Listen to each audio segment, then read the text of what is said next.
Hello and welcome to The Hill is Always Greener, a show where four friends have chill discussions about Sonic the Hedgehog to distract themselves from the inevitable passage of time and their own rapidly waning ability to relate to the youth. I'm CyberLink and I have sports tape now.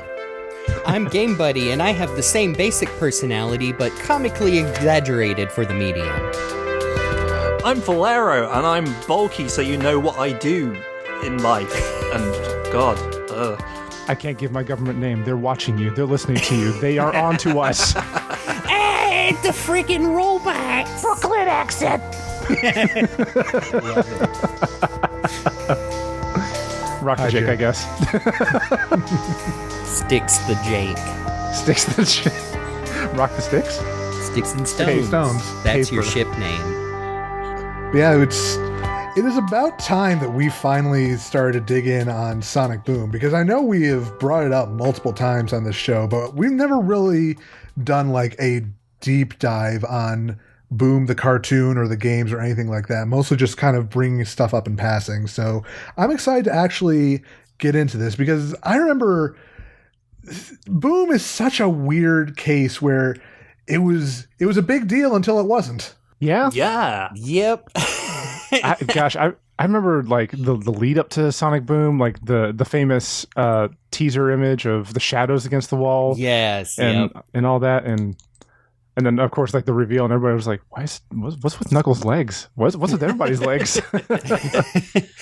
And I mean, I remember the initial negative reactions people had, but then I myself included, I remember getting on board with like, okay, so this is going to be like a spin-off. I think it did get thrown around that this maybe was to directly appeal to more American audiences. I guess Euro-American. They had a bunch of what was it? Former was it Ratchet and Clank and Spyro and just Crash Bandicoot maybe. Yes, veterans of the golden age of 90s platformers working on this game. And oh wow. Then it came out. It sure did.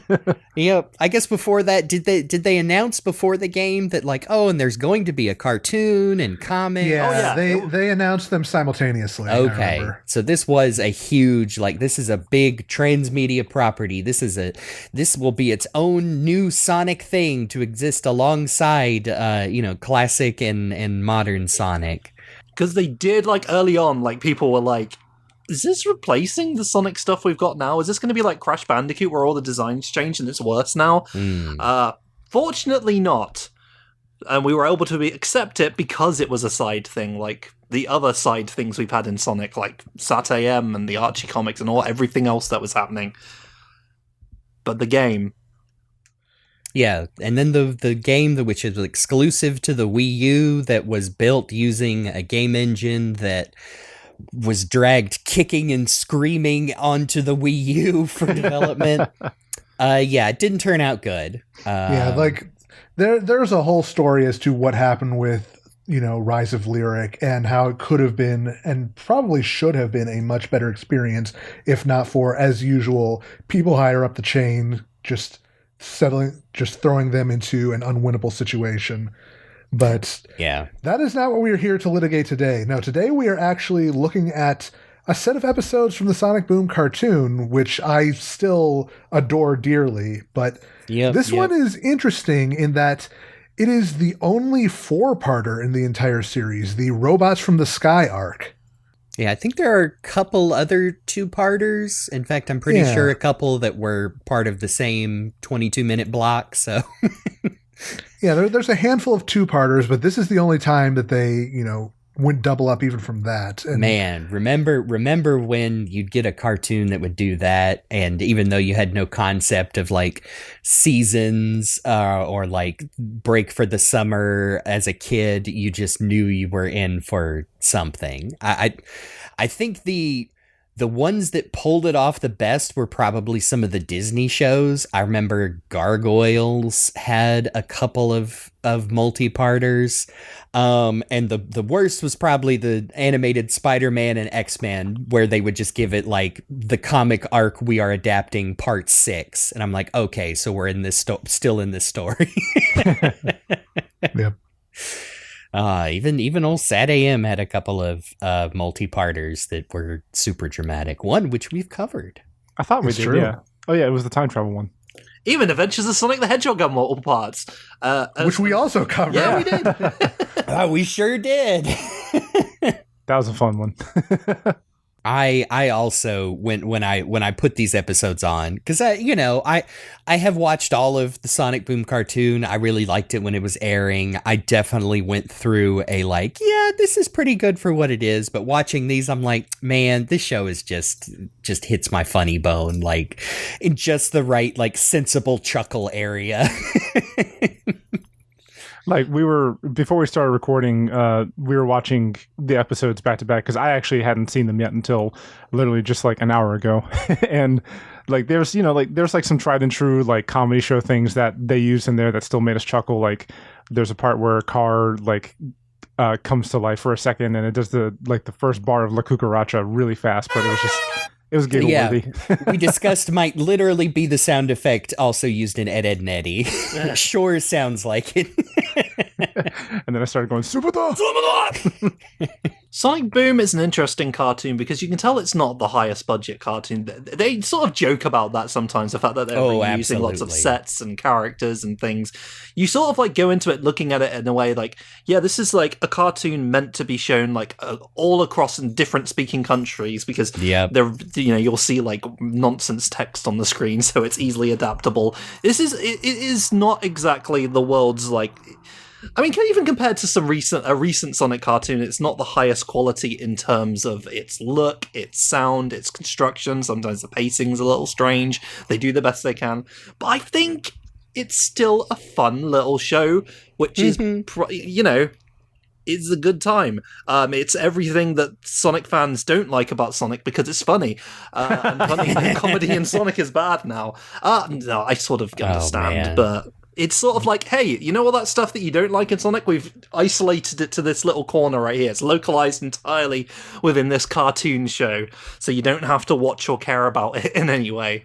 Production concerns are actually a big reason why this episode existed, because they wanted to, like Alan Denton has talked about on Twitter, they wanted to try telling a longer story, but also like getting extra mileage out of stuff like, producing new characters and locations. So if they're going to do that, they want to do it for something they can basically get multiple episodes out of, which I think makes a lot of sense. Mm-hmm. Like when you're dealing with a 3D animated show like this that is creating assets that might only get used once, which, I mean, that happens in traditional animation now too, but I guess I'm thinking about how I like to listen to A More Civilized Age, a Star Wars Clone Wars podcast run by Austin Walker and a bunch of fun folks. But they point that out, like going from, the first season of that show, and this is Lucasfilm, like they probably had budgetary constraints. I know they did, but looser than this. And even they point out like how much better the later seasons of Clone Wars work because they've built up all these assets that they keep reusing. I believe the original two-parter was referred to as a PS2 game ass. Yes. Definitely so. Yeah, it is really interesting to see how much they've managed to get out of this, being halfway through the second season, and you compare it to those first couple episodes, which are still very funny. I still am excited to go back to them when I can, but they're definitely, have made strides since then and are kind of flexing a little bit in this episode here and there. It is interesting because when we say this is a 4-parter, you have to remember that Sonic Boom basically consists of every episode is 2 11-minute episodes, basically. Mm-hmm. A pretty standard format for cartoons these days. So the fact that they've done a 4-parter, it might as well be a 2-parter, but it also isn't, because each of these individual parts, I think, stands out on their own despite being a continuing narrative. Each one has its own little thing going on in it. And it doesn't bleed together. It's like they have made it with they had in mind, hey, some kid might just be watching this part for the first time, so here you go. It's pretty good, actually. Yeah, I was talking to Jeremy and Jake earlier, and I pointed out that, the way episode 1 ends, if you had cut it off, 20 seconds earlier, maybe added in an extra joke, it could have just stood on its own as an episode. It only really becomes a multi-parter when you add on that sudden ambush at the end, to be continued. And you kill Tails. And he's in the stars. Yeah, no, I guess it seems like the best time to kind of jump back to the beginning. So this is Robots from the Sky, parts 1 through 4, all written by Alan Denton, Greg Hahn, and Bill Freiberger, who are, the guys. Story editors and the producer on the show. The Sonic Boom guys. Exactly. And all 4 episodes also directed by Natalis Rout-Suzek, excuse me. Yes, this is a French co-production. Yes. This one's good, though, compared to the last.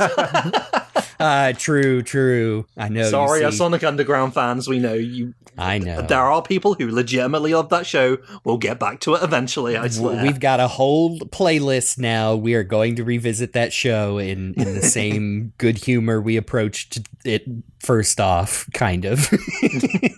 Oh, now you turned me into a 4-parter episode. Oh. I sure hope you don't extend me out even longer. we can't mention Underground without doing it. It is written in our contracts at this point. Oh no, you've hypnotized me. Oh, I didn't even consider that being a crux in these episodes. I'm skipping ahead a little bit. I had to do it. Oh, we'll get there when we get there. You know the Jungle Book? Sleep. I got those eyes, the yellow and like turquoise swirls. It's just like that. Turquoise? I thought it was just... Anyway. No, they're 2 different colors. So yeah, the first episode. We derailed already. Yep. Let's jump into part 1 with Team Sonic doing a charity car wash of all things. Not in a sexy way, I'm afraid. Very disappointed that Knuckles wasn't rubbing his big old tits on the window. I know, even if they did like, splashing the water, it would be, the very basic default liquid splash effect in whatever program they're animating these. I just like to imagine Dave the intern who's there in the scene now sees Knuckles doing that. He's like, I sure hope this doesn't awaken something. Oh boy. You just know that they would have done the gag of like Knuckles washing the thing and then flipping his hair back. Here's dreads. Who knows what got left on the cutting room floor due to standards and practices. Yeah. Exactly. I do like the gag right at the very start of, this will be great to replace the childcare center. What's wrong with the old one? And it's just the baby in the cage. Yeah. No, the baby named Chumley. The only infant model they have. Is that the My Baby baby? Yes. That is My Baby. Sorry, that's a good gag. I don't baby. care. It is. My baby. Knuckles almost put that baby in the blender that one time. Yep. Yeah, as they're doing this car wash and Eggman is, attacking because he insists that they stole his change. I could have bought something off Mad Burger's Just a Buck menu with that money, like a half handful of fries or a thimble of chili. We have 2 new characters introduced as they crash land on the planet. Myton and Bolt, these 2 robot characters, which I think these 2 are fun. I love the little quirk that Myton always refers to robots as robots. No, I did not pick up on that the first time. When I saw these guys and their goofy little dynamic, I almost thought these dudes are straight out of an Adventures of Sonic episode. They might as well be. They definitely have that vibe. But yeah, they are watching this all go down, and Sonic and friends attacking the robots, and they're like, "Oh, these guys are beating up robots. They must be evil." It's an easy setup for gag, but I think it works here. And I like that Eggman is like, I don't know what's going on here, but I'm just going to roll with it. You stepping up your game, huh, Egghead? Yeah, sure. This here's What's-His-Face, and that's Who's It Bot. So these robots mistake Eggman for the good guy and fly off with him back to his headquarters. I like that when Myton and Bolts first show up and they're seeing the Sonic crew like wreck all the robots. Bolts is like, no, we don't have all the information. Let's just wait a second. and I was like, literally waiting for a line to just come out of one of the characters like, I sure do love destroying robots. Yeah, it's exactly just about exactly what Sonic Pretty does. much. Yeah. He breaks one of them's heads off. Yeah. I love Eggman cannot even keep up the kayfabe for like 30 seconds as he's like, oh yes, I love my robots. They're like children to me. It's like, what, your robots? And then Orbot and Cubot come in and like they say one thing before he starts hitting them with a rolled up magazine.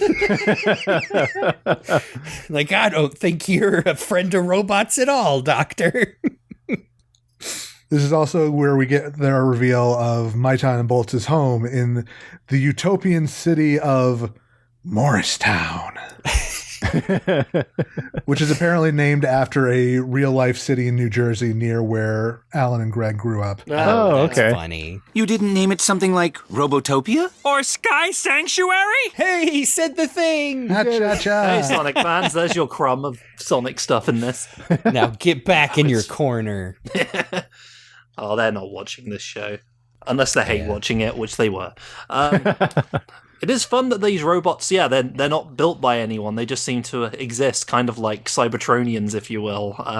Just a race of robots. I like that. I've always been fond of that. Yeah, naturally occurring robots. Yeah, as you will. From the technological wonderland, the clouds, where robots treat each other with dignity and respect, and nobody posts about politics on social media. This episode aired in 2017, excuse me. Probably written in 2016. Yeah. Team Sonic, or our Sonic heroes, find the robot's crashed ship. And I like that Styx is actually pretty reasonable in assuming that the robo-apocalypse is happening. And now not only are they evil robots, but alien evil robots. Styx is really good, actually, by the way. Just Absolutely. I love not Styx. just not She's just great. in this. I love Styx the Badger. Great character. Still got a lot of mileage in Sonic. I think that she, like, people are like, oh, she can't fit into the current Sonic franchise. Go on, they got the deadly Styx are still somehow there. You can have Yes. Styx the bloody Badger, and she's really good actually. And recently there was this trend of redrawing this weirdly sexy picture of Styx where she's biting her finger. The internet went nuts about that. Oh yeah, from the makeover episode. People went nuts about that. And I saw someone saying, like, man, I'd really love Styx if it wasn't for her personality and voice. I'm like, that's the point of Styx the Badger, you fool! Yeah. She's supposed to be like that. That's what makes her good. Great little gremlin voice, and I love that she has a little Brooklyn accent because it opens the door to more Sonic characters having funny little regional accents, which should be a thing. Yes. And it's her personality works in Sonic Boom because it's very over the top, like broad conspiracy theories. All you would have to change when, God damn you, she comes back to the main Sonic games. All you have to do is make all her conspiracies about Dr. Eggman. Like, Dr. Eggman probably put a watching chip in that toaster. And Tails can be like, I made that toaster myself, Styx. Yeah, I bet you did. God, the voice for Styx is yeah, you're right. There should be more Sonic characters who sound like Styx or something like that. Weirdos. Especially female characters. The great Nika Fetterman. Yeah. You know that if they had already integrated Styx into the main canon, she would have been talking about how Clean Sweep Inc. and IDW was a front, like, way 100%. Before anybody else figured it out. I even thought that, like, that kind of was her dynamic in the comics crossovers, where Styx somehow plays a huge role in, was it Worlds Unite? Yeah. And I feel like that's where it went. Like, she was actually guessing, like, some plot points because she's so untrustworthy. God, Styx is really good. I'm looking forward to when we get to do those comics. Yeah, Much further down the line, I'm sure. I like Styx. all the people who are complaining about not getting characters like the Freedom Fighters in Sonic anymore, well, she's like the closest thing we've had to one of those in a long time. But even down to having the weirdo voice, the really unique voice that no one else has. Note about Styx is sometimes, even though a completely different person, sometimes her voice reminds me a little bit of Cree Summers' various character roles in cartoons over the years. And of course, one of them being Dulcie from the SatAM cartoon. So, again, a voice that just sounds completely in place in that sort of scenario in a cartoon that's made by Americans largely. So, I mean, it is funny that from what I understand, I think the availability is very hard to get. This show did indeed get dubbed into a whole bunch of languages, including Japanese, with that game cast as well. Yep. Where it is called Sonic Toon, to very specifically state that this is not the same. Which is, I don't know, I feel like is that to denote that it is more like Western-ish? Is that, I think back to like, that's where Toon Link came from, like giving Wind Waker that identity in the Smash Brothers games. I'm not sure where it comes from. I'm not sure why they did, because obviously, like, Japan was involved in the creation of this. At least they were the ones commissioning it and like overseeing it. And yet when they brought it over, it's like, yeah, we're not using that name though. It's Sonic Toon. Oh, I don't know. Like, you would think they would say, well, we already have a Sonic Boom. That's a song from but I guess that didn't matter in Japan because that wasn't their theme song. No, it doesn't matter. It's another song. That's why in Japan, Sonic Boom is called Sonic You Can Do Anything. Except swim. Yeah, take that, Sonic the Hedgehog. From Sonic CD specifically. So this is about the point in the episode where Orbot and Cubot come knocking. Sonic, Cubot, and Orbot are here. Probably want to rat out Eggman. Are we really that predictable? Less talking, more ratting. Again, sorry, I keep derailing us talking about these Sonic Boom things, but isn't it interesting that they went out of their way to like reinvent the cast more or less? Like, obviously not as in-depth as you'd expect, but here are Orbot and Cubot more or less as they are in the games and continue to be in the games now. Like, they are just... I think the only difference is it doesn't sound like they've got a robot filter on them, or at least not a very noticeable one. No, I think it's very slight, which, I mean, that's something that's... Hey, Sega and voice filters, don't get me started. But I do, because I'm thinking of colors, which, I mean, did establish Orbot and Cubot as Orbot is like the put-upon, more smarter one, and Cubot is the silly one. But, I mean, that whole thing in that game was, like, his voice chip kept getting messed up. And then, I think by the time, what was it? Well, Lost World came out before this started. So. Yeah. And I think they gave him his voice by that point, but was that before... So it's really hard to know where we were at. Lost World was 2013, so that was pre-boom. Okay, yeah. So yeah, so they are pretty much transplanting that version of Orbot and Cubot into Boom, I guess. So look, you can't improve on perfection. Oh no, that's the thing. They work so well in this show. They're perfect for this show. Mm-hmm. But I also like them in the main game series, unlike some people, I guess. Even when one of them interrupts a recent Tales tube that people were really looking forward to finding out that character.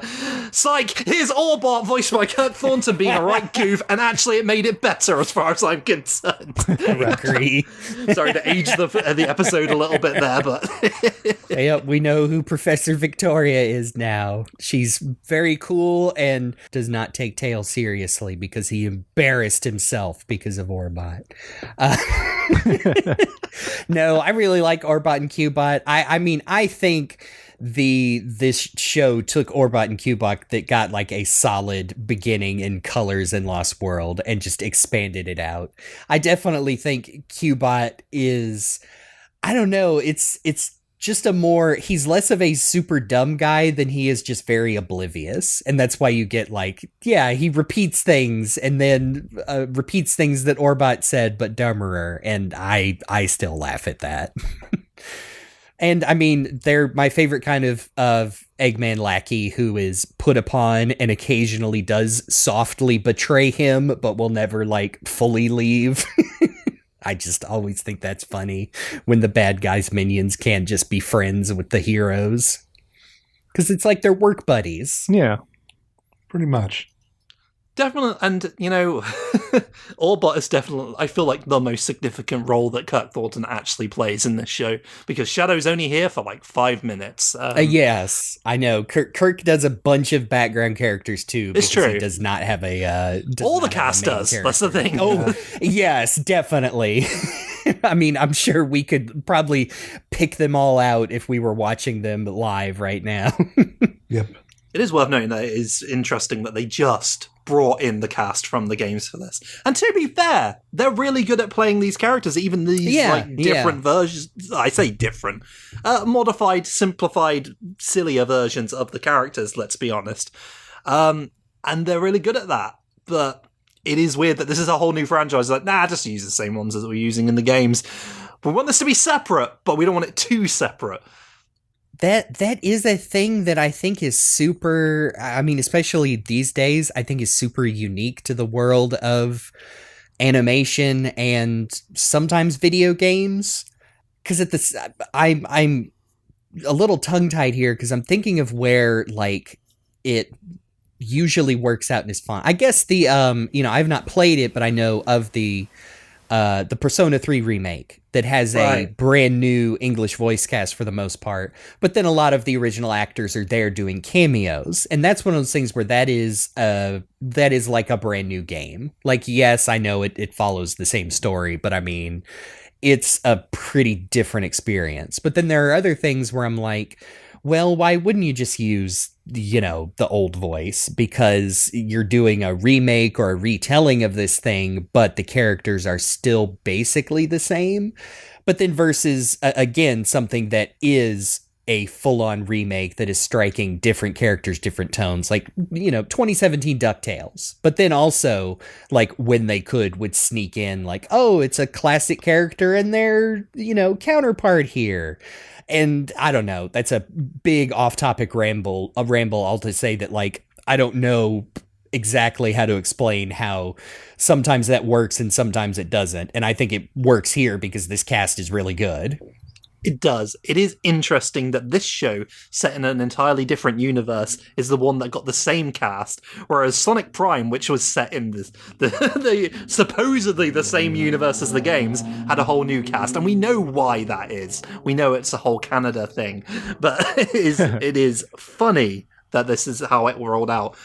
But it does help that all of these cast members are really, really funny. Like, across the board, no matter what role they're playing, I really enjoy everyone in every single role in Sonic Boom. Absolutely, I agree. Like, they were able to create so many, like, silly voices that even if they just, like, boil down to, like, an impression, like, I love the mayor that, and now I can't remember the original voice it's based off of, because, of course. Ed Wynn voice. Yeah. Yes, thank you. The Ed Wynn voice. That you know it if you hear it. It's King Candy by Alan Tudyk, but they're all doing, yes, Ed Wynn, and I just love it. I've always loved those archetypes. It's a good go-to comedy voice in just about anything, and you will hear it in a million cartoons. Everyone's got their impression of Ed Wynn. Yes. The one I remember throwing me for a loop, just because I hadn't heard him in a bunch of other stuff yet, is Roger playing both Sonic and Dave the Intern. Yeah. That's a really good one, though, because it does not sound like Sonic at all. No, and I love the Mad Burger is one of my favorite locations, just because, I don't know, maybe it's because I did work at a restaurant, and so I enjoy it when people make fun of fast casual restaurants, because I'm like, it is terrible. Now, I could tell it was Mike Pollock playing Bolt. At least I think it was. Yes. Maybe I'm wrong. Yeah, okay. Yeah. It was one of those Mike... I don't know if it was intentional, but I like that it almost sounds like Mike Pollock doing his version of Orbot. Yeah, a little bit, actually. It's kind of that same little funny guy up here. Well, I got thrown off when I first listened to it, because I thought it was Derek Stephen Prince. Oh, well, that's interesting.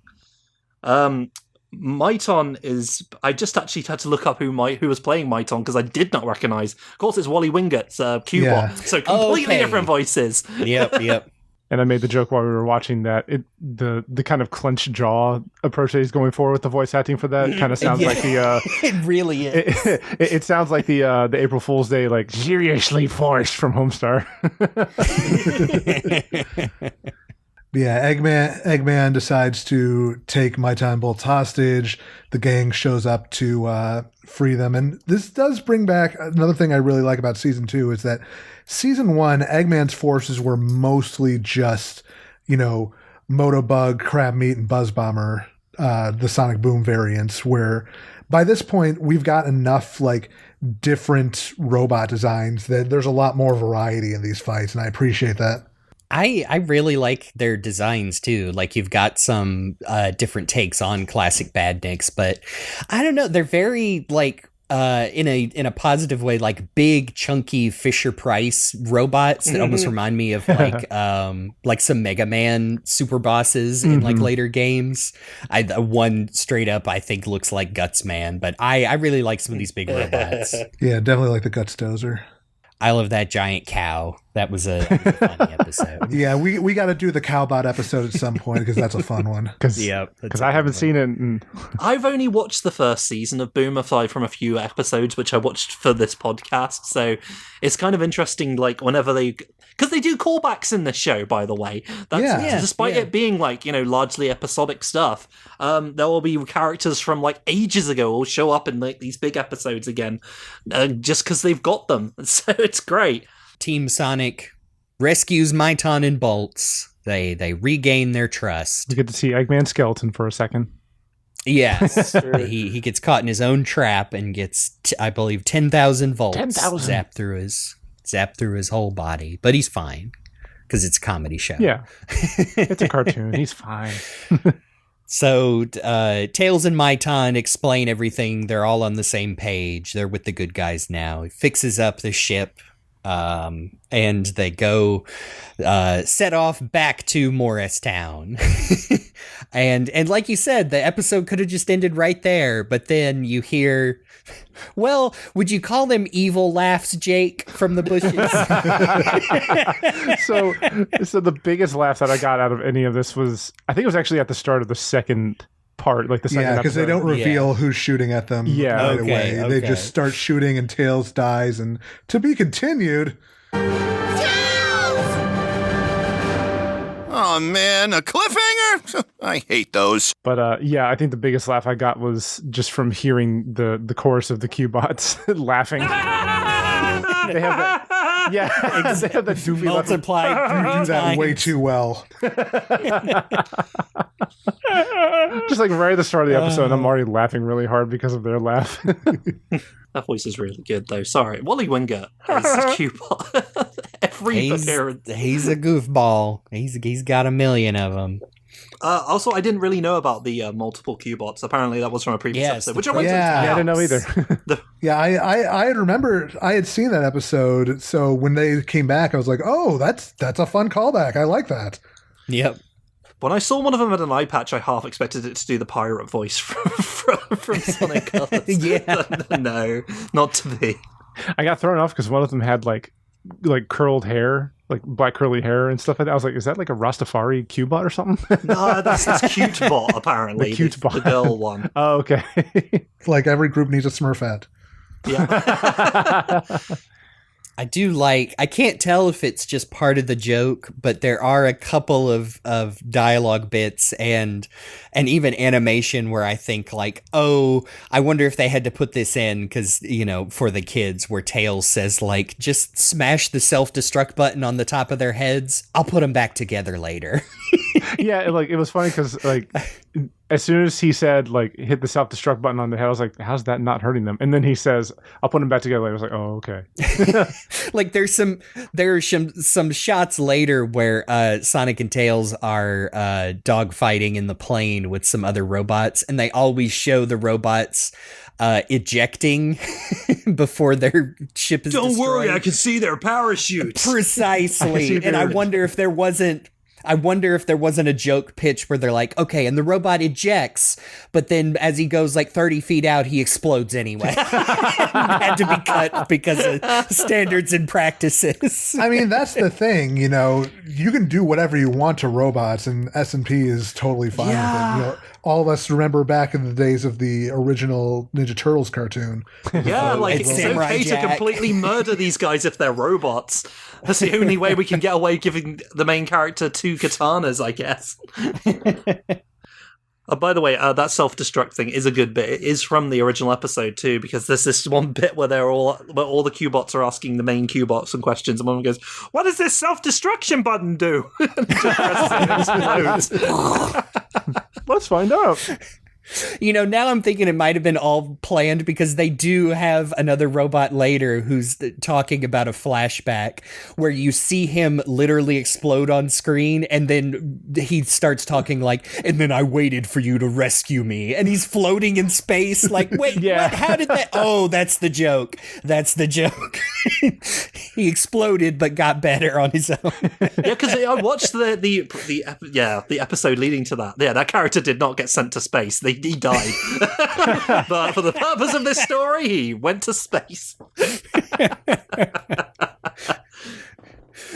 Plot hole. Excuse me. Actually. There's at least one character who'd probably say that in this show. That's the fun part about Sonic Boom. Yeah, they did a whole episode about him. He tied Sonic to a bed. Yeah, it was a whole misery parody. It's another good one. Well, we'll definitely have to do that one at some point too. And I'm just realizing how many good episodes of the show there are that we have to do on the podcast at some point. Yeah. So Tails survived because he had a book that is a funny joke in his front pocket. He had the Bible. That says the Bible.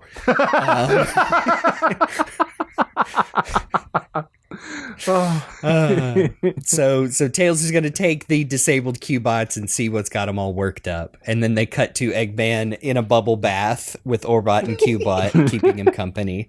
And I love that you were just talking about they really, try and get the best out of their character models. And Eggman is not wearing clothes, but it sure looks like his shoulder muscles are still molded to his costume. So they kind of look dislocated. Yeah. And I'm like, that's great. It's either that or they've just like modeled over the model they have of Eggman in his pajamas. I know that's there from an earlier episode too.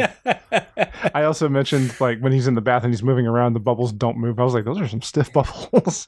Yeah, just throw some PNGs on there. There you go. But yes, as Eggman is lamenting his failure, that is the point where some strange hypnotic waves seem to take over Orbot, Q-bot, and all of the other robots, and they start... I sure do hope these strange hypnotic waves don't make me do anything embarrassing in public. I'd hate that. Trust in me. Are you just imagining Sleet being Sleet as Car from the Jungle Book? Someone's drawn that. It's out there somewhere. Sure. And if not, it's about to be. Yeah. So Tails figures out these Q-bots have all been infected by some kind of crazy virus. So Amy and Styx are in the village and the robots are attacking again. Then the Q-bots get brought back to life by the hypnotic waves, and man, they gotta figure this stuff out. It's right after Tails finishes like fixing them back up. Like he powers them on, and then instantly, just the hypnotic beams just hit them, and they're just fighting again. We get a lot of really good like comedic scenes during the robots rampage around the village, like Soar, the Eagle reporter. Oh yeah, Travis Willingham voiced Eagle. Yep. Really sticking it to the media complex, thinking they don't affect the world around them. It's pandemonium, is what I'd say if we were being attacked by pandas, but in this case, it's robomonium.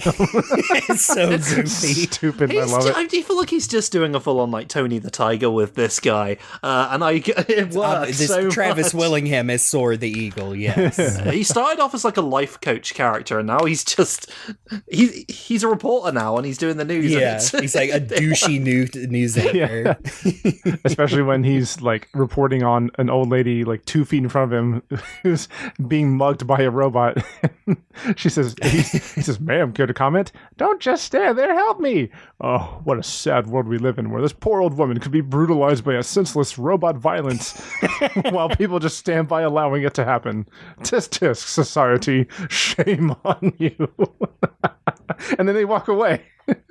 yeah, Oh, so basically, like every robot that's ever been on the show is showing up to attack the village, including the robot named Friendbot. Friendbot. Amy, I love it. Oh, Friendbot, am I glad to see you? Friendbot, destroy.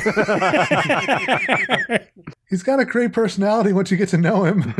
Like a very like early Futurama joke. It Yes. feels like. It's like it's an easy joke, but that doesn't make it a bad joke. It's just funny. Yeah, I think that is probably the biggest criticism I've seen for Sonic Boom. It's like, oh, the writing is very like easy and samey, and I'm like, yeah, you could make that argument, but I mean, when you pull it off, you pull it off, and I think that is a subjective opinion, but I think it is very funny on this show. Yeah. And they throw in they sprinkle some Sonic on top of it too. the thing is like, I know it's like, you know, not a fair comparison to make, but compared to most Sonic media, the comedy here is largely good. So I don't know, like it works. Yeah. Yeah, I can make the controversial statement that as a person who likes it when Sonic is funny, I think this show is funny. Yeah. I think we're also, at the time of this recording, I think we're getting into a point where I think people our age and people in general are accepting the fact that like even if things are cliched, there's a reason why they've become cliches, because for the most part they work. And I mean, that brings up a whole broader discussion about the whole nature of cliches and whether they're good or bad, or like case by case basis. But as far as writing in this show specifically, there are some cliche jokes that still work because they just work. Yeah, I think it's the difference between when you have, you know, solid comedic dialogue and then people complain about like Marvel speak, which is again controversial subject. Some people do use that term too loosely. In fact, some people would probably accuse this show of doing it. But no, I think when people say that, they're talking about a very specific type of people copying. I mean, you know, literally copying the writings of Joss Whedon. I was going to say the Whedonese sort of stuff. But Buffy copying it in so. a way where, like, every character talks the same. Like, that's the main, like, solid thing people are saying they don't like when they say that. Yeah. Oh, well, I hate that Marvel speak because, well, if everybody's making, he's right behind me, is there jokes, then nobody has a unique character. If people had a problem with that, they wouldn't have been watching this channel. And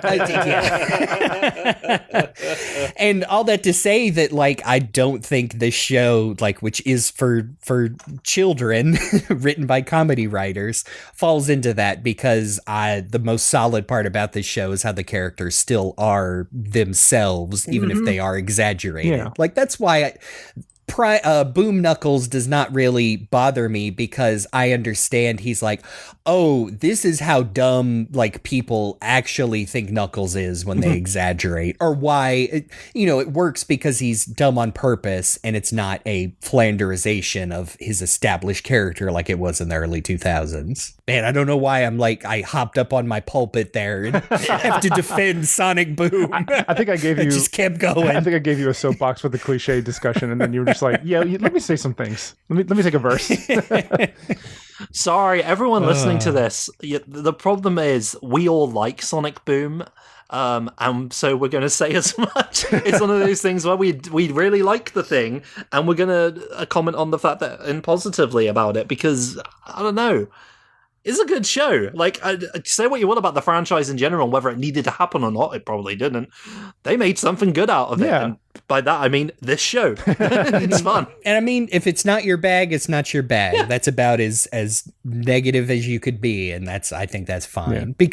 Because again, it is a spin-off show of a spin-off franchise that failed. It's like, well, yeah, it's not hurting you that it exists.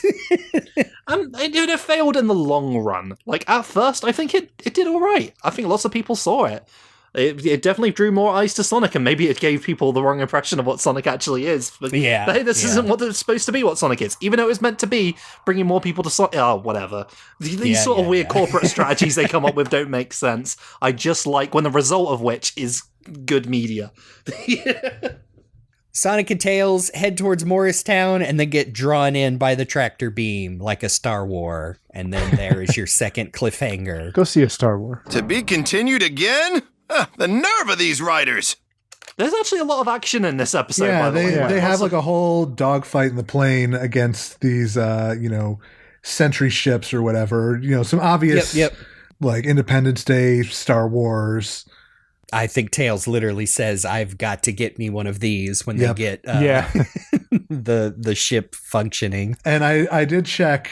Sonic saying "do a barrel roll" was a very intentional reference. Yep. Of course it was. They're on the internet. Oh, yeah.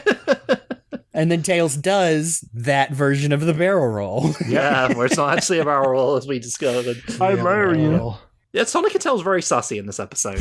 Sonic is mean to Tails, and that means this whole show can go in the bin. Actually, Fleetway. They're sassing on each other. It's good. Yeah, that's my thing. Is that I'm not like I have made my peace with the fact that I'm never going to be as diehard STC fan as everybody else. My thing has always been I would be fine with Sonic, taking a piss, goofing on Tails if I'd be fine with him taking the piss at Tails if Tails pushed back and, took the piss out of him. Like, there's got to be a balance. Yeah.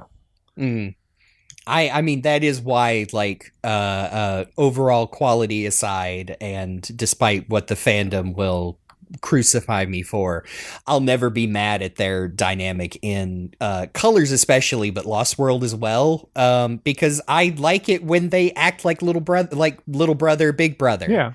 Like, I think it is, and not to reference Frontiers once again, but I mean, I think if you're going to consider Sonic and Tails like found siblings, then I think it does Tails a disservice not to give him, like you said, funny lines with Sonic, because there's just no way you hang out with Sonic that long and you don't pick up on that. And I think that's a great way to show Sonic and Tails' relationship in any version of the characters. Certainly these days, I really like the dynamic between the two in this one, because this is not the Sonic that, like, even in the games, this feels like a different version of Sonic. This Sonic is a lot more silly, neurotic. This Sonic is 36 years old. Yeah, he is. You do get that vibe from it. And Roger's voice really adds to that. It is really great. This Sonic has reluctantly paid taxes. Yeah. He shouldn't have to. He's Sonic. And that's what he said at the time. I don't even own a house. Why am I still paying property tax? Yeah. That's the mayor. He had something to do with it. But yeah, Tails, I like these days when Tails is allowed to have that more interesting dynamic with Sonic. Yeah. And Tails is allowed to be a real character. What? That said, I did grow up with a version of Tails who was just a nerd. No, he was just... there is... For the longest time, he was just a little pixel brain. But there's a whole discussion to be had on Sonic and Tails, and we'll get to it in the future. Yes. Where I say, actually, have you considered Tails sucks? No, I don't think, Clap, but... God, that would be a good... We need to add that to our Who Is series. Oh, for sure. Like, maybe Tails, not Tails himself, but... Well, Sonic and Tails, maybe. Yeah, yes, I even think the dynamic of their relationship, because I don't know, I think never mind, we'll put that on the docket and we talk about it later. Who is Tails plus who are Sonic and Tails? I think that Who is Tails? Well, you got to talk about Sonic at the same time, because Tails isn't significant enough a character not to talk without mentioning Sonic. Sorry, Tails Tails. I like that Tails in Sonic Boom is familiar with the concept of divorce. As he makes a joke about Comedy Chimp's holiday special. Oh, yeah. Life left him. Yeah, when he made that joke, I was like, oh my goodness. I know, you were like, whoa, that's a little dark. That is the sort of, to be fair, like, that's a great joke now because it takes you on a kid's show, it throws you. It is the sort of joke I would hear on Garfield and Friends sometimes when I was re-listening to that. Yeah. I know, Comedy Chimp does feel like a toned down Binky the Clown sometimes. Oh, I mean, well, both, I guess. Yeah. Yes. I almost did say Krusty. I'm like, oh no, it's Binky from Garfield. Like, kind of, it's the mannerisms of Krusty combined with the everyone hates Binky the Clown. I like that they literally do the Independence Day thing of hijacking the enemy ship to, sneak their way into Morristown. It's a good touch. Yes, Yeah. and they find that all of the robots on Morristown also seem to be affected by whatever this hypno ray is going around. As we get into part 3, because that's sort of like the cliffhanger is, it's not actually the utopia we thought it was, as the Mass Effect music plays in the background. It might as well be, as far as I'm concerned. Like, it actually is. It's really good. I think But a quick note about part 2 before we get out of it. There's a bit where Orbot kicks over a trash can while he's rioting, and I'm just like, I actually saw an actual teenager just do that recently. That's cool. And they also went,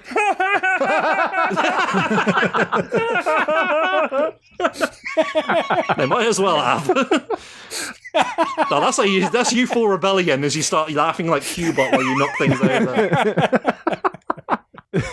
it's something that I think we forgot to mention before was that up until a little bit later in this episode, Tails has been calling it all malware, which has been infecting all the robots. Oh, yeah. And there are a couple of pretty good jokes. I remember that because Tails says, like, I haven't seen this much malware before, and Sonic says, like, you clearly haven't downloaded the Madburger app. Yeah. Yeah. Like I said, I love the Mayor Burger because there's all these jokes, but then they eat there like once a week at least because there's nothing else in the village. And I'm like, relatable. It's like, oh, I hate this place, but I can walk here, so whatever. But as we get into part 3, that's where we see the whole place for itself and realize that all the robots have been taken over. Robots. It's hell there. Yeah. Like they land and then a few robots come up to them and basically start shooting at them. And Tails is like, no, don't fight. They're civilians. And then one of the robots literally just says, they're not fighting back. They must be afraid of our superior power and intellect. Oh, no. And so they get away from the area and they get a mysterious voice in an alley calls them to come over there. And I think my favorite line is just Tails going, oh, thank goodness! A stranger in a dark alley! That's pretty good. I know. And Tails' adorable little voice. Yeah. a stranger in a dark alley. This is Myton and Bolts, and they have formed the robot resistance against all of the mind-controlled citizens of Morristown. Hiding out in a lead-lined bunker. So Superman can't look at their underwear. Exactly. I'm looking at the transcript right now, and there's a part where Myton says, I ain't gonna sugarcoat it. We're really in the soup. Who sugarcoats soup? I know. See, that's what I'm talking about. Stupid dialogue. I do enjoy Easy it. joke, funny. You know why? Because there was thought put into it. Yeah. They said, okay, we're going to have him say, I ain't going to sugarcoat it, and then use another euphemism. What would objectively be funny? Someone putting sugar in soup. There's just a lot of really good back and forth between Sonic and all of Myton's weird metaphors. I ain't no frat boy and this ain't no ice cream social. What kind of weak frat parties are you going to? I think it also helps, and this will be the last Sonic Boom is Good actually tangent. The editing for this, and I don't know if it's just the nature of it because you got to cram this into less than 11 minutes. The editing is really tight to where there aren't a lot of pauses to, you don't have to let the jokes rest. Like there's no break from laughter for the audience. And so you get like a boom, boom, boom. And that's why I think some of these, yes, exactly. You get a lot of jokes per minute. And I just think it works. It's tight comedic editing. Good job, folks. Yes. At the same time, we're having, more robots attacking the village square. And this is leaning into what I was talking about before of bringing back all of this stuff from previous episodes, really, heighten the stakes and make it feel like, reward the people who have been watching up to this point while also make it feel like this is a significant threat. Like I did not expect them to bring back Og the Froglodyte of all people. Yes, created by Ian Flynn. That's true. One of his episodes. One of the episodes he wrote. Yep. Yeah, just about every character in the background here trying to defend the village and failing, getting attacked by robots is a callback to an episode. Like the aforementioned cowbot comes flying out of the the sky and starts shooting milk at everyone. I remember that cowbot episode being very funny. I definitely want to watch that one again. I'll have to watch that because I was thrown off by a flying cow. Sonic and Tails are trying to infiltrate and find the leader of all these hypnotized robots. They get lost, but then get captured and realize they're just being taken directly to their leader, just like they wanted. And they were trespassing on Sector 7G, apparently. Oh, sorry, Lloyd. Which, people involved with The Simpsons were involved in this show, so... Yep. I just meltdown like that. in Sector 7G. Yeah, the jug handle joke's another very New Jersey specific reference. Here, the evil hypnotizing leader who has taken Morristown over is revealed to be Hypnobot, a robot created by Tails in the previous episode, The Robot Battle Royale. Voiced by Travis Willingham, supposedly doing a Shere Khan type voice for this, but for the life of me, I'm like, he sounds like he's doing a Dan Green Mephiles to me. He's doing Zavok. Yeah, I was about to say, he just sounds like Zavok. I forgot. Oh, man. Well, when y'all said it when we were watching it, I was just like, I can kind of hear that, and then I immediately went to like 6, 7, 8, 9, 10. Yes, this is the aforementioned, we get a flashback to this episode where he talks about his original defeat, where they show a clip from the episode. He does explode into pieces, but then it smash cuts to him floating in space saying, and I waited for you to rescue me, Tails, but you never came. The thought apparently is that instead of destroying him, it just blasts him into space, but... It was a funny joke in the original episode, because they're like, with this robot that can take over other robots, these Eggman battles are going to be a cinch from now on. And then he gets blown up by another robot, so they don't have that. Which is good. The flipping dog. Amy's, toy poodle that, those little toy dogs that do the flip. Yes, he was brought to Morristown and repaired and given full sentience, and now that he realized that he was understands that he was abandoned by his creator or whatever, he's now taking it out on everybody. He gets a mega burn on Tails in this. I was gonna be the last line I was gonna bring up is my favorite. And where do you get off turning the robots that rescued and repaired you into mindless zombie minions? Not cool, dude.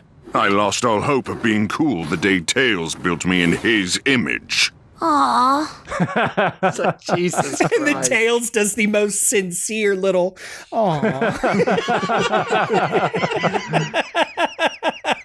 It's so mean. Tails is cool. My mom said I'm cool. My mom thinks I'm cool. Oh, me and Luke, same room. Oh wait, no parents. Oh man! On the ground, Knuckles does a Braveheart speech, but it's really funny actually. Jeremy had really good commentary about that when we were watching it. Oh yeah, because he starts off with the whole freedom together, but then he says those robots are gonna take your stuff. Those are our things. I said, oh, how do you get Americans to fight for the right things? Say, oh, they're gonna take your stuff. They're gonna take your hamburger. Not my burger. You gotta protect all the burgers. It's the only way to overcome our disgusting, ingrained individualism. Brothers, I say put down your burgers and Pry my burger out of my cold dead hands. all I need in this life is God, guns, and burgers. And I'm all out of God and guns. Gun. Yeah, I like that as they're having this fight scene with Hypnobot and his mind-controlled minions, Tails actually hesitates because he's got some guilt over abandoning Hypnobot, and also there's the fact that, he's my creation, I can't do it. And that actually, Tails. there are consequences to that because Sonic ends up getting his leg broken, basically. Yes, a guard stomps on the back of his kneecap, which I remember writing in my notes. Now I know this Boom Sonic is much older because this literally puts him out of commission for the rest of the four-parter. It's very Scrapnik Island in that way. Yeah. It's very our fanfic that we wrote together. Yeah, that too. Although I don't think we did Sonic dirty by having the robots try and fix it with duct tape. Yeah, Sonic knocks Hypnobot out of the floating city down into the ocean below. All the robots return to normal. Head back to Eggman's base for Crazy Hat Day, I guess. But as Sonic is getting patched up, Eggman discovers about Hypnobot and goes in for a little salvage operation. Uh-oh. To be continued for the final time. Oh, man. To be continued? I hate that. Isn't that interesting, though? Because, we're in the end of part 3, and it feels like the whole story wrapped itself up. But no, we got more now. It's a whole different version of the story now. Yeah, I was going to say, you could have done part 1 as its own, parts 2 and 3 as a separate two-parter, and then part 4 on its own if you really wanted to. Mm-hmm. Yeah, I wonder if, like you said, this really was intentionally planned out. It's okay, you can do a 4-parter, but you also have to somehow make it to where if a kid just pops on the TV, they're going to know what's going on. And I think it's pulled off pretty smartly. Then we get to part 4. And Sonic points out that none of the characters wear pants, and they give you just long enough to think about that before they move on. That came up because of the recurring sort of weirdly hinted at romance in Sonic Boom between Sonic and Amy that we don't really get anymore, and also sort of in this show is kind of well, it's not just Amy fawning over Sonic. It seems to suggest there's something between the two of them, which you don't get in other Sonic media. It's just a little gag under the surface that they pull out every now and then. Yeah. So it's not something they take really seriously. It's just kind of fun. I agree. I do think it's interesting that kind of... I feel like this might have been going on in the post-reboot Archie comics where especially in that book, you have the focus on Amy's crush being downplayed. And you said we don't really get this anymore. It seems even more vague now. And I mean, I've kind of said my piece to where I don't mind that at all. I don't mind acknowledging that it still exists, but not being a constant source of cringy comedy. And it is a little odd that it does pop up in Sonic Boom a little bit. I think it's fine, though, in Sonic Boom, because these are different versions of the characters. Completely.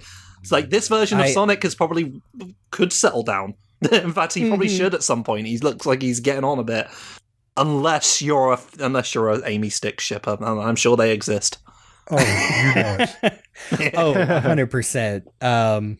God, threw off my train of thought there. Oh, no. And I think it's even more interesting later when they promote a background character to be Tails' little crush as well, Zoe the Finnick Fox. Yep. That is also funny. Well, this is for those Westerners. They've got to have their romance in there. They were reading the Archie comics, and Archie is all about romance, so let's give them something, I suppose. I know. And they're not going to bring back Cosmo for Sonic Boom. We want these two animals to kiss. Jake,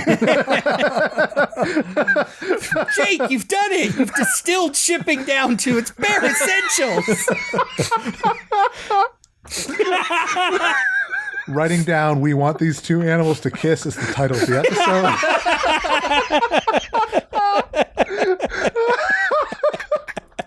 Just kissing, that's a bit vanilla for me. Depends on what I'm kissing. I'm still hypnotized. Oh boy. Okay, we got to get through this last episode.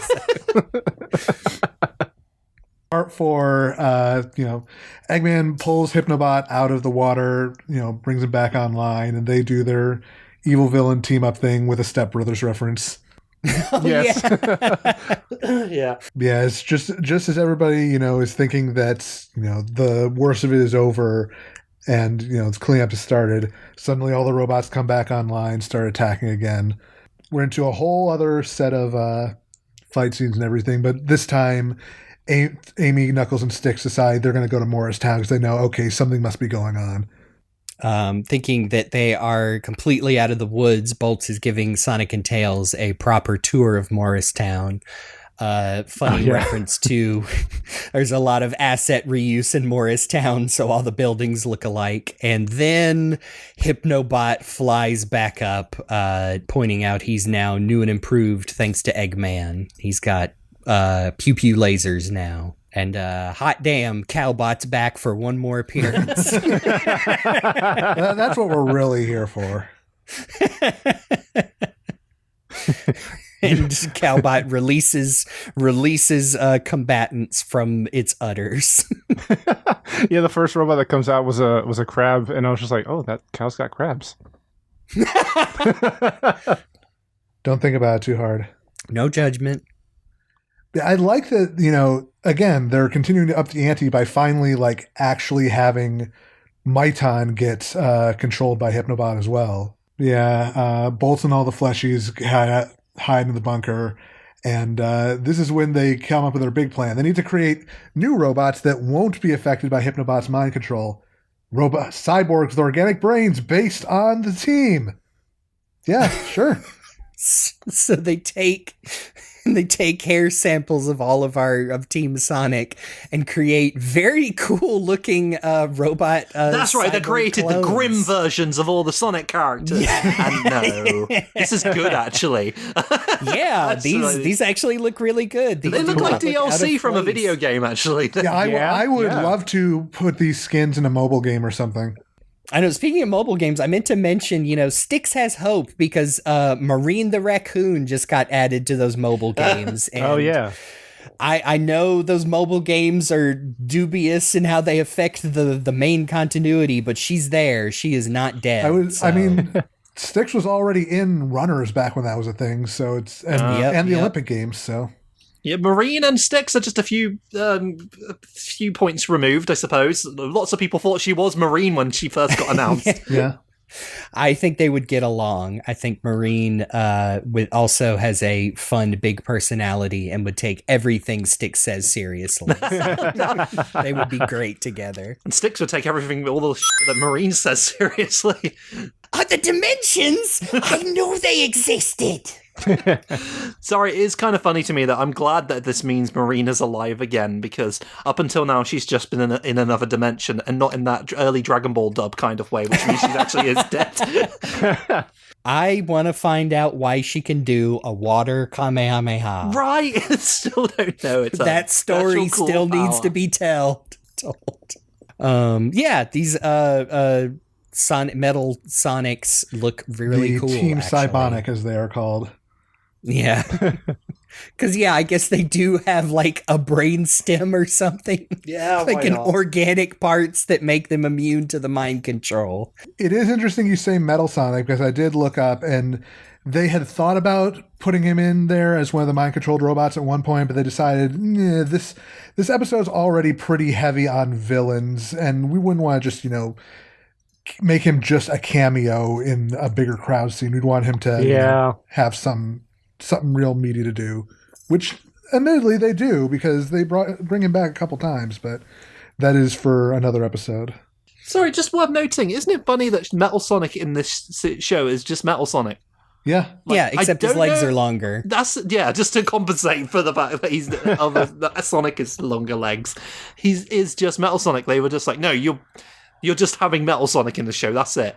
No notes. Which I think is why Metal Sonic and Shadow are in the first Boom game, like almost like with not as many changes to their character design or mannerisms than because Metal Sonic still doesn't talk. Like, he's not allowed to talk, even in the show where everyone is yapping. He's just there. I'm sure that was one of those Sega things like, people really like these characters, put those in. Yeah. Okay. Should we change the design for Metal Sonic? Nah, baby, it's fine. Yeah. He's perfect. Just stretch them legs out. Stretch it out like Laffy Taffy. Also, I know it gets used in a lot of episodes, but I do always have to point out the not quite the A-Team theme when they're building Team Cyberlink. Yeah. By the way, this does bring us on a brief tangent here, I suppose. The music in Sonic Boom is fine. Yeah. Like, it never really it works. It's safe. It's similar to the kind of stuff. It is kind of just background music, the kind that you...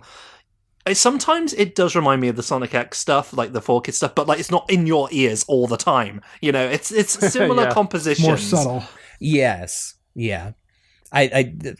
I think it is perfectly fine. I remember there are a few tunes, like anytime they have a battle, I think you pointed out there's some pretty nice guitar in some of the battle themes.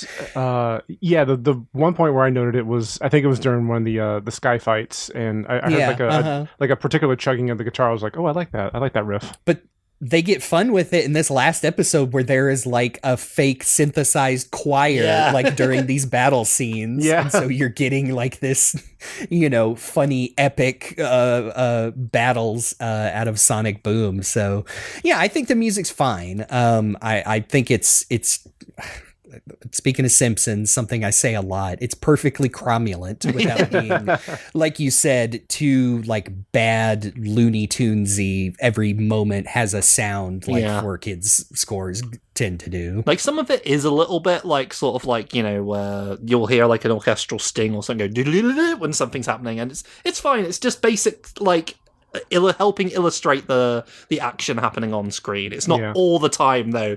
You're not getting tired trying to listen to this stuff. It's generally good. It's just a shame that, like, I think I've said it before in a previous episode, it's a shame Sonic Boom doesn't have a particularly great opening theme. It's fine. It suits that very brief, like, it's 10 second opening. Seconds, yeah. But that's one of the things that it doesn't have a blue streak speeds. I know, yeah. I was just thinking that. Even Sonic Underground has a banger of a theme in its own stupid kind of way. It does. I mean, that was not to get into comparisons. Also, my a big disappointment of Sonic Prime is that it has a big nothing of a theme song, or it even has a pretty catchy credits theme. And I remember saying, like, man, I feel like this should have lyrics.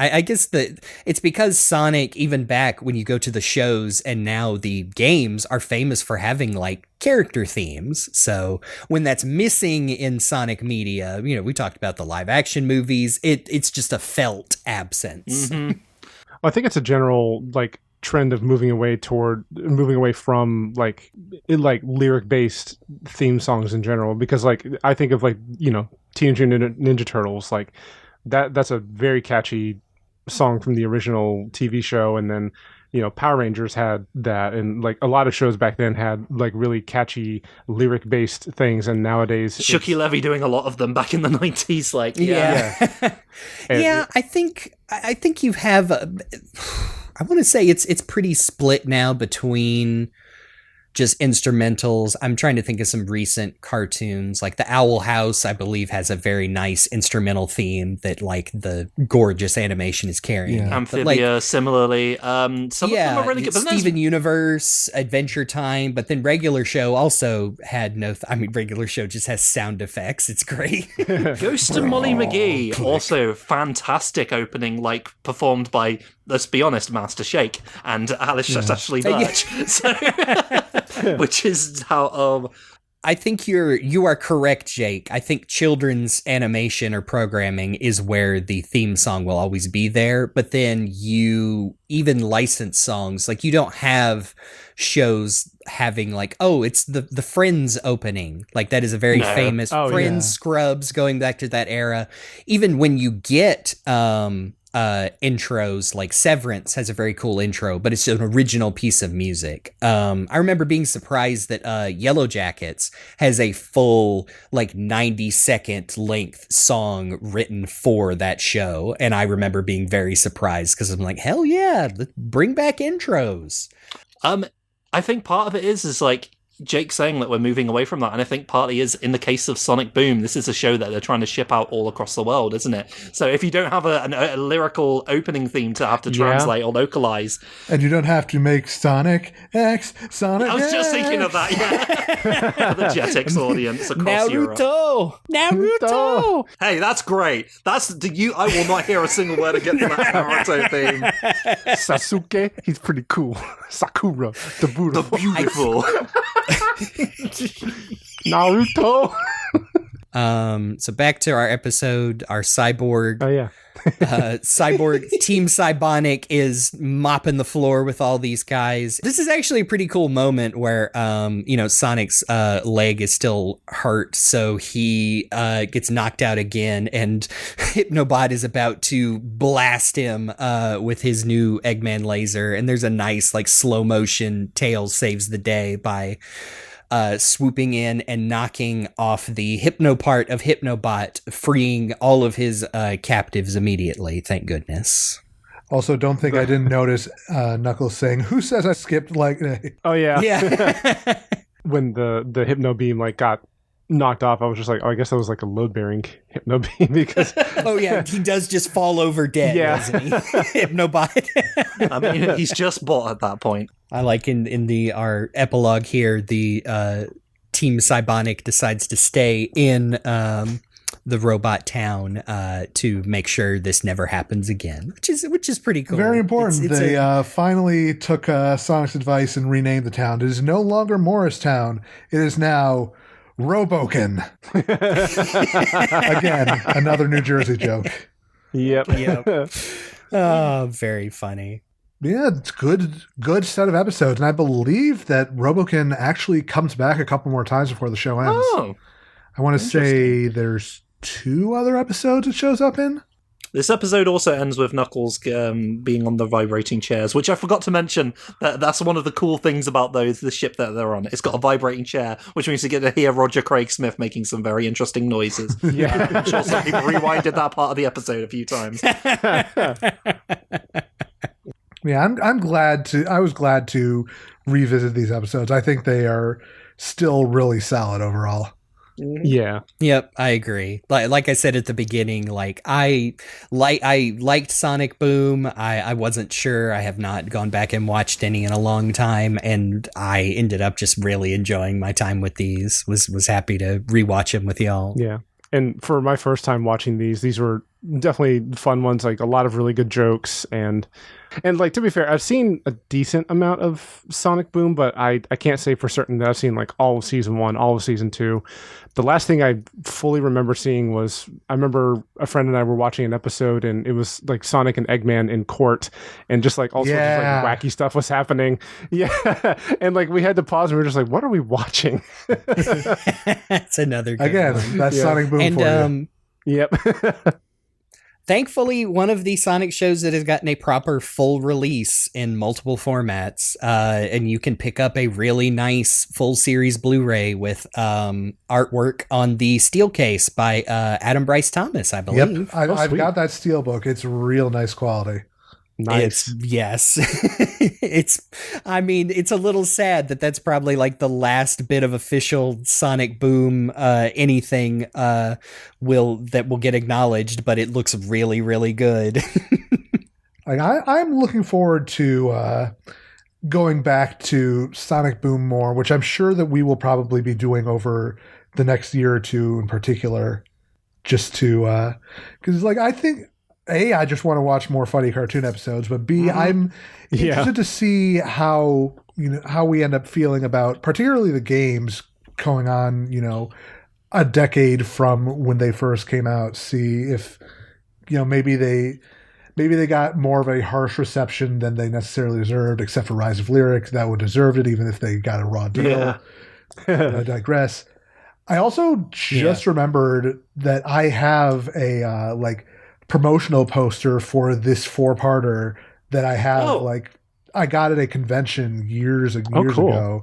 I might have to get that hung up somewhere because I set it aside when I was moving and I never got a chance to hang it up again. So I might have to dig that out.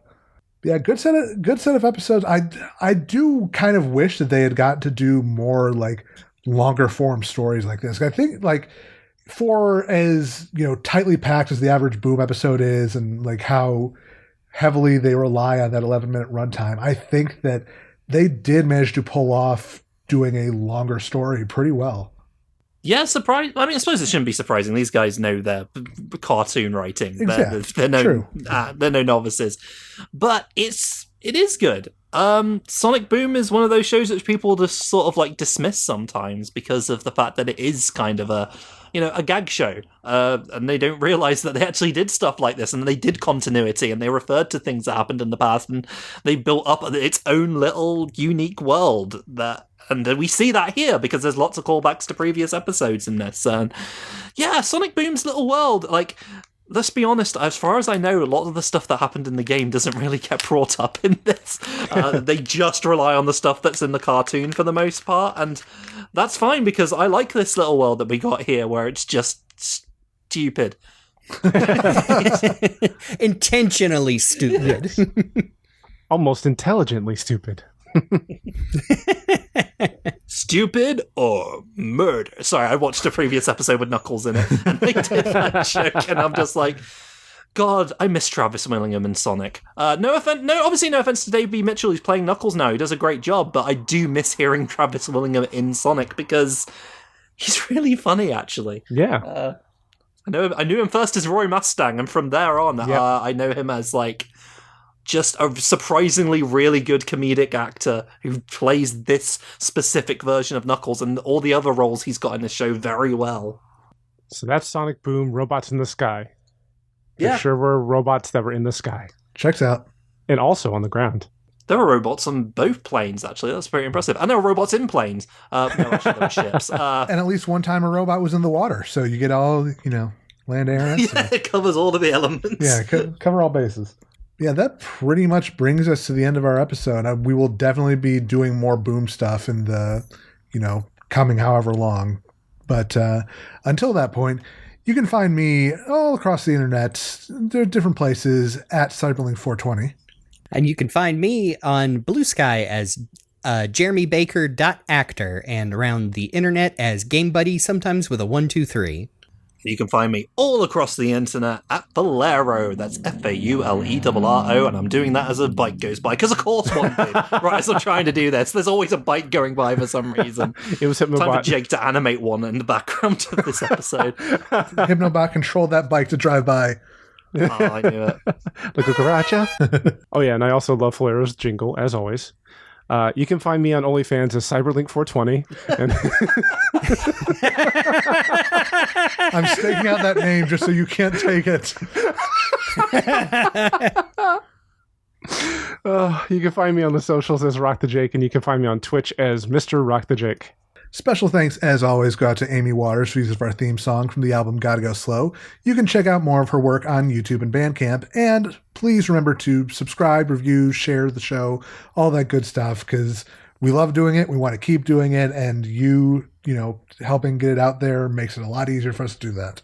Y'all let us know, for real, what episodes of Sonic Boom you want us to talk about, because, we've got things in mind, but, if you've got ones that you want us to really talk about, we can. It's our podcast. There's plenty of things to talk about. Yeah, there are definitely a couple of episodes in particular I want to get to, maybe even with the involvement of some people who might be experts in that field, let's say. But yeah, if there are some episodes you'd want us to cover in future podcast episodes, please let us know, because we would love to, have an excuse to watch more Boom. We will always take an excuse to watch more Boom. Yes. But as for next time, we are, speaking of Sonic being kind of a jerk to Tails. No, that's mean. That's mean. But no, yeah, it is. That's the whole point. That's true. That's true. But in a similar way to us going back and reading Sonic First for Archie, we're going to be going back to the very beginning of Fleetway's Sonic the Comic for the Sonic the Hedgehog Beats the Badniks collection with the first 4 strips of STC. And I think that's going to be an interesting one because, we've done the end of STC, but we haven't done the beginning of STC. Right. So, and I've been wanting to read it. I don't know how many people actually had this graphic novel. I might have when I was a kid, but I don't got any of that stuff anymore. But it's interesting going back to Sonic the Comic before Nigel Kitching and Richard Olsen, like the beta days, and when Mark Miller was involved. That's right, that Mark Miller was involved writing Sonic the Hedgehog comics. Still very surreal. So that's going to be very fun, going back, looking at the very beginning of the comic as I try to justify this to you guys. No, it's fine. It's just get, 20 strips in. I know that pain. I know that pain all too well. But until then, I'm CyberLink. I'm GameBuddy. I'm Faulerro. I'm RockTheJake, and the primary industries are tourism and crafting precision machinery. Oh, because robots. Yeah. Oh. This has been The Hill is Always Greener. We'll see you on the other side.